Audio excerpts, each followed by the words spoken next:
Here's more wrestling news for May 6, 2022, and your headlines for this afternoon include several WWE Raw superstars scheduled for tomorrow's Smackdown, Shad, Gaspard, and Muhammad Hassan's comic book picked up for movie project, 2 major returns booked for WWE WrestleMania Backlash 22 match between Charlotte Flair and Ronda Rousey, Randy Orton admits to having breakdowns in front of Vince McMahon, I don't write the show, Drew McIntyre on why he replaced Shinsuke Nakamura leading up to WrestleMania Backlash, WWE planning to expand their performance center, potential spoiler for AEW Women's Owen Hart Cup Finals, Persia Pirotta wasn't shocked by her WWE NXT release, WWE wrestler was sent home after disagreement with Stephanie McMahon, WWE cut famous Rey Mysterio WrestleMania match short minutes before it started, Chyna's mother claims someone cleaned up the scene of her death before her body was found, and more.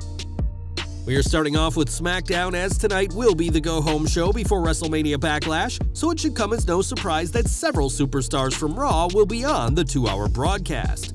According to Mike Johnson of PW Insider, Raw Tag Team Champions RK Bro will be on tonight's SmackDown, building towards their 6-man tag at Backlash, where they'll team with Drew McIntyre to face the Bloodline. A locally advertised dark match will see 2 Raw superstars, as Cody Rhodes will face Seth Rollins days before their match at the Premium Live event. Cody and Rollins are not expected to appear on TV, but that plan could always change, especially with WWE wanting a ratings boost ahead of WrestleMania Backlash. In May 2020, Shad Gaspard gave his life to save his son and had some pretty big plans at the time of his demise.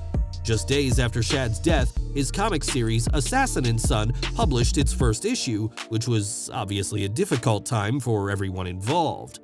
The series, which features the titular assassin and his son on a quest for revenge after the death of the boy's mother, was co-written by former WWE superstar Muhammad Hassan and has now been greenlit for a motion picture. Deadline reports that Assassin and Son has been picked up by State Street Pictures, but no release date has been confirmed.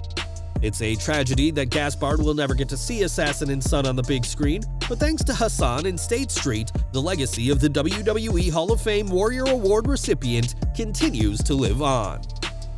This Sunday, SmackDown Women's Champion Charlotte Flair will face Ronda Rousey in an I Quit match in arguably the most high-profile title match of the night. The I Quit match certainly does favor Rousey given her UFC background, but according to sources, this match may see plenty of interference. According to one report, one plan being pitched is for Alexa Bliss to return to WWE TV during this match, with the idea being that she'd get revenge on Flair, who destroyed Lily last year. Bliss hasn't been seen since her in-ring return at Elimination Chamber 2022, which was her first match back since her bout with Flair at Extreme Rules 2021. The idea being that Bliss would distract Flair, inadvertently giving Rousey the assist, and would kick off a non-title feud between Bliss and Flair after the latter loses her title to Rousey. Another suggested idea is for Lacey Evans to get involved, but would attack both women, making a clear message on her first night back after weeks of promos. Before her hiatus in 2021, it was reported that Evans was in line for a run as Raw Women's Champion, and no matter if Flair or the self-professed Hot Mama emerges with the SmackDown Women's Gold this weekend, the former Marine could be waiting for them.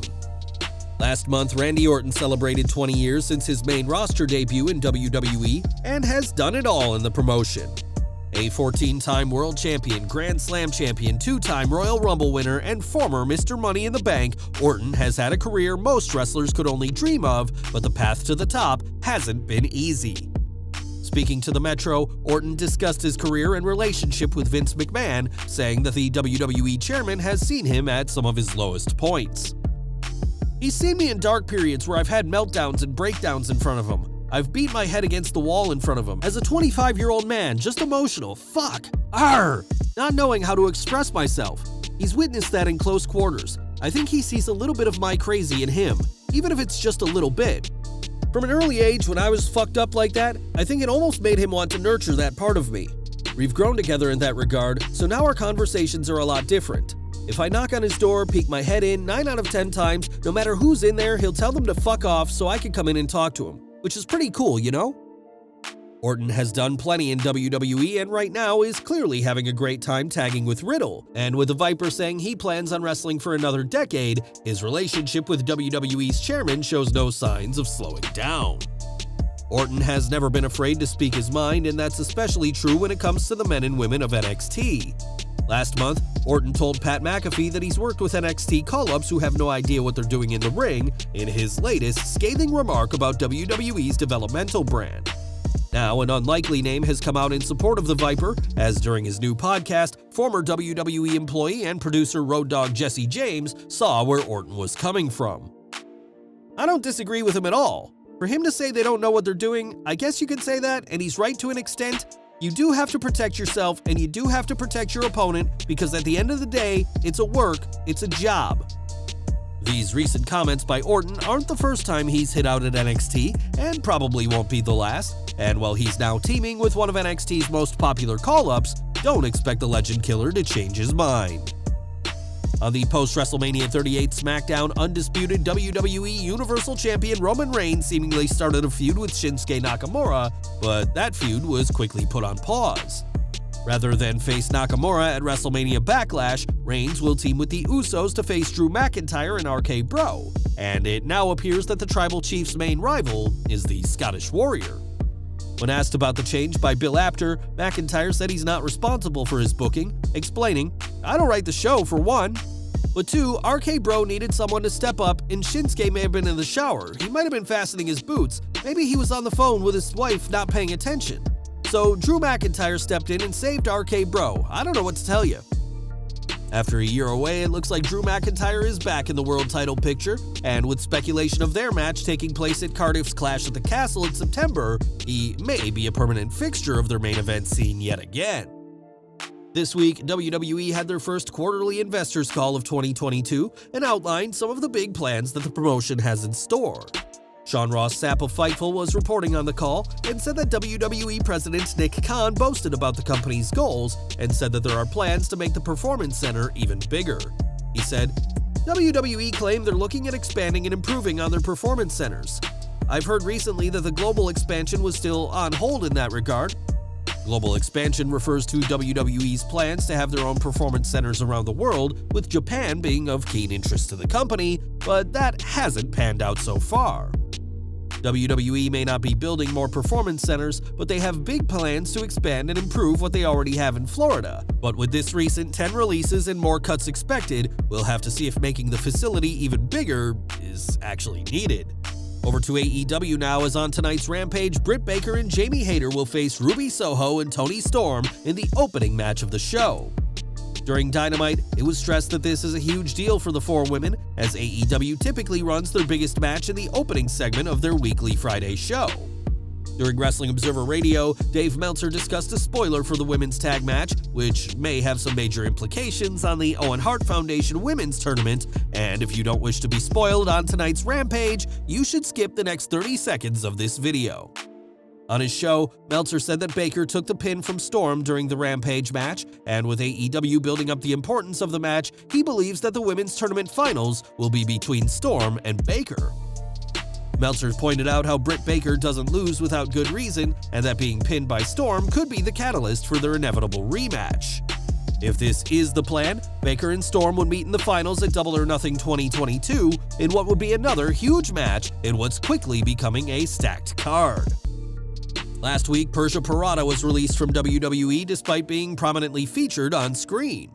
Pirotta had been in the middle of a romantic angle with Duke Hudson prior to her release, which shows WWE's creative team were given zero warning as to who the promotion was planning on releasing.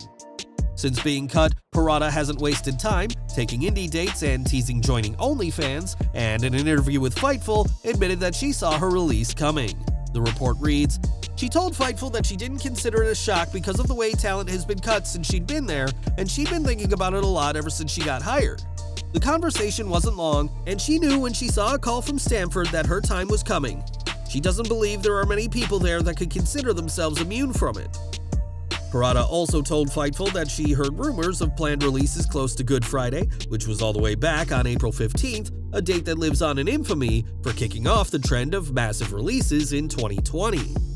Pirotta was originally signed to WWE back in 2019, meaning her contract would have ended this year, and Indy Hartwell played a huge role in bringing her real-life friend to the company. Now Indy is alone on NXT as her on-screen husband Dexter Lumis was also released in what is expected to be the latest of several mass releases coming soon. In December 2006, WWE's ECW brand held their one and only solo pay-per-view, December to Dismember, which is often considered one of the worst events ever. The main event, an Elimination Chamber match with weapons, was one of the 2 matches announced ahead of the show, but even that changed during the broadcast. During the show, Sabu, who was meant to be in the match, was written off with a backstage attack, and speaking to WSI's James Romero, the Extreme wrestler said how tearing up a script given to him by Stephanie McMahon days prior to the show cost him a spot. I walked away and hid from her, thinking she's gonna forget about the promo and think he's no good at promos, but he's good in the ring. She took me off the show. They had me do an angle where they broke my arm and then flew me home the next morning. I was instructed by security to fly home that morning. I couldn't stay if I wanted to. Sabu didn't compete in the Extreme Elimination Chamber and would depart the WWE the next year, sending a message to fans that WWE's ECW was going to be very different from the promotion that fans fell in love with years earlier. 6 years ago, the wrestling world lost Chyna, who tragically passed away in April 2016 due to a drug overdose. A pioneer of women's wrestling who was able to hang with her male counterparts, Chyna's death was a huge blow to the wrestling world, and there's a lot of questions that remain unanswered. This week, Chyna's mother, Jan LeCue, took to Facebook to make some serious questions about her daughter's death, saying that she's been completely ghosted by a woman called D. Joy Bendoy, who's believed to be the last person to see Chyna alive. In that same post, LeCue says that despite the claims of her daughter drinking, that she's received conflicting reports, with the LA coroner investigators saying that there was no evidence of alcohol in Chyna's condo, but that the LA medical examiner says there was plenty of alcohol in her blood. LeCue even went as far as to accuse Bendoy of returning to the condo to clean up things, implying that Bendoy found Chyna's body but did not call the correct authorities. These are some serious accusations being made, and so far Bendoy has not responded publicly, and whatever the truth may be, we hope Jan LeCue gets answers about the last moments of her daughter's unique, yet troubled life. And we're ending with Nikki Bella, who's one of the best-known women in WWE history, thanks in part to her reality series Total Bellas, as well as appearing on Dancing with the Stars, and now the former Divas champion has a new project. It's been confirmed that Nikki will host a new game show with the USA Network, which would see contestants take part in various bar-related challenges. The series is being developed by Blake Shelton and Carson Daly and will be shot at Blake's Nashville bar, Ole Red. Deadline adds that the show will feature celebrity contestants, each of who will play a set of 5 games.